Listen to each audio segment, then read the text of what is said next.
Here in Southeast Texas, Democratic voters will have to decide between Joseph Trahan and Christian Manuel Hayes in a runoff for State Rep District 22. Whoever wins this runoff will face Republican Jacorian Randle this November. 12 News reporter Amelia White tonight is breaking down the candidates' strategies to win. The Democratic race for State Representative District 22 is headed to a runoff election. I spoke with both candidates on how they plan to get voters out to the polls again. Joseph Paul Trahan and Christian Manuel Hayes are vying to fill retiring Representative Joe Deshotel's seat. I want to be that person that can make a difference in our community, and I think that I have all of the abilities within me to move forward and really bring us into a new chapter here in Southeast Texas. I am a Jefferson County and through. This is a county that has given me a livelihood. This is a county that allowed me to be a chief of staff, and I owe this to everyone else to make sure that they're getting the representation that they deserve.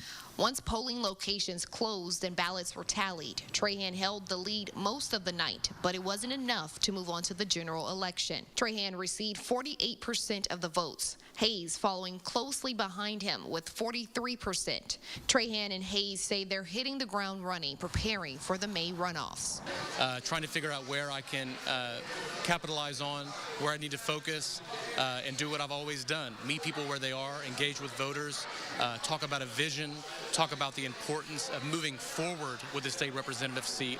Making sure that I'm meeting more people than I met before, and ensuring that people that I've already met that I'm still day one ready and I'm excited about this race, and making sure that I'm reaching across to all of the people who voted for different candidates. The runoff decides who will face Republican Jacorian Randle in November. Randle ran against Deshotel in 2020. Right now, Randle says he's feeling more optimistic than ever.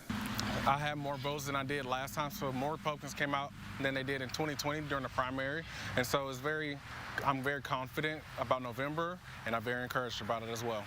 Joe Deshotel, who held the seat for the past 20 years, is retiring after his term. The runoff election is May 24th. In Beaumont, Amelia White, 12 News. All right, let's look ahead tonight. Some key dates you may want to save in your calendar.